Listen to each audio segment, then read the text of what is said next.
제3장 당뇨병 환자의 혈당 관리, 고혈당과 저혈당 대처 방법. 고혈당에 대한 대처 방법.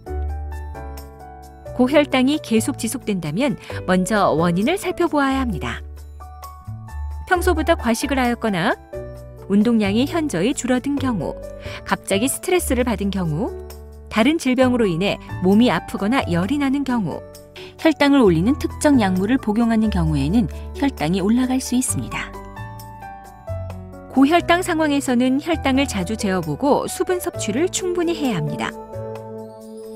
공복 혈당이 240mg/dL 이상인 경우에는 가능한 운동을 피하고 휴식해야 하며, 고혈당의 원인을 교정하여도 계속 혈당이 높다면 병원을 방문하여 주치의와 상의한 후 현재 약물 또는 인슐린 치료를 변경해야 합니다. 저혈당에 대한 대처 방법. 저혈당은 당뇨병의 적극적인 혈당 조절 과정에서 가장 큰 걸림돌이 될 수 있습니다. 제대로 대처하면 별다른 후유증이 남지 않으므로 크게 두려워할 필요는 없습니다. 하지만 저혈당이 발생했을 때 적절히 대처하지 못한다면 심할 경우 의식을 잃을 수도 있을 만큼 위험한 상황이 될 수도 있습니다.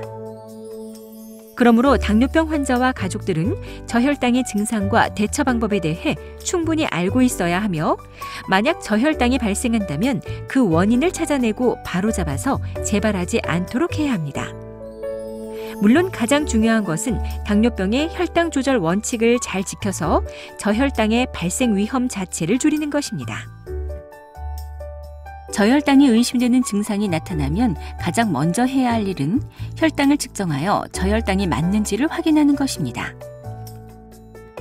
혈당이 70 미만이라면 저혈당이 왔다는 뜻이므로 혈당을 빠르게 올릴 수 있는 저혈당 응급식품을 섭취해야 합니다. 이처럼 혈당을 가장 먼저 측정하는 이유는 저혈당으로 인한 증상이 매우 다양하기 때문입니다. 가벼운 저혈당으로 인한 증상은 어지러움, 메스꺼움, 피로감 등으로 나타날 수 있는데, 이러한 증상들은 저혈당이 아닌 다른 원인에 의해서도 흔히 발생할 수 있으므로 저혈당인지 여부를 정확히 확인하고 대처하는 것이 중요합니다. 만약 이러한 증상들이 저혈당에 의한 것으로 확인되었다면 왜 저혈당이 왔는지 원인을 찾아 앞으로 다시 저혈당이 발생하지 않도록 예방하는 것 역시 중요합니다. 저혈당 응급식품 먹기. 저혈당이 생기면 신속하게 혈당을 정상화시켜야 하기 때문에 단순 당처럼 혈당을 빨리 올리는 식품을 섭취해야 합니다. 보통 15에서 20g 정도의 단순 당을 먹으면 되는데, 이를 일반 식품에 적용하면 설탕 1숟가락, 꿀 1큰술, 주스 또는 청량음료 4분의 3컵, 요구르트 1개, 사탕 서너 개 정도가 해당하며 이 중 한 가지만 선택해서 먹도록 합니다.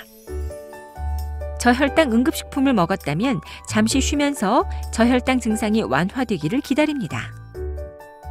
15분 정도 지난 후에 혈당을 다시 측정해서 계속 70mg/dL 이하라면 다시 한번 1회 분량의 저혈당 응급식품을 섭취하고 15분이 지난 후에 혈당을 다시 한번 측정하는데, 만약 혈당이 70mg/dL 이상으로 회복되지 않는다면 상태가 더 나빠지기 전에 병원이나 응급실을 방문하는 것이 좋습니다. 한편 측정 결과 혈당이 다시 회복되고 증상도 호전되었다면 가능한 1시간 이내에 식사를 하거나 단백질이 포함된 간식을 다시 먹도록 합니다. 그리고 의식이 혼미해질 정도로 심각한 저혈당 증상을 겪었다면 혈당이 정상화되고 증상이 좋아지더라도 30분 이상 휴식을 취하고 격렬한 활동은 피하도록 합니다. 만일 의식이 혼미해지거나 행동장애 등 심각한 증상이 있어 혈당을 측정하는 것이 어렵다고 판단되는 경우에는 먼저 저혈당 응급식품을 빨리 섭취하는 것이 더 좋을 수 있습니다. 하지만 환자가 의식이 없는 상태에서 억지로 사탕이나 음료수를 먹이려고 시도하면 기도 흡인 등 오히려 더 큰 문제가 발생할 수 있으므로 즉시 119에 연락하여 도움을 청해야 합니다. 지속적인 저혈당 관리. 어쩌다 저혈당을 겪었다고 해서 혈당 강화제나 인슐린 투약을 겁내서는 안 됩니다. 물론 약제로 인해 저혈당이 올 수 있고 증상이 심각했다면 일시적으로 약을 줄이거나 중단할 수 있습니다.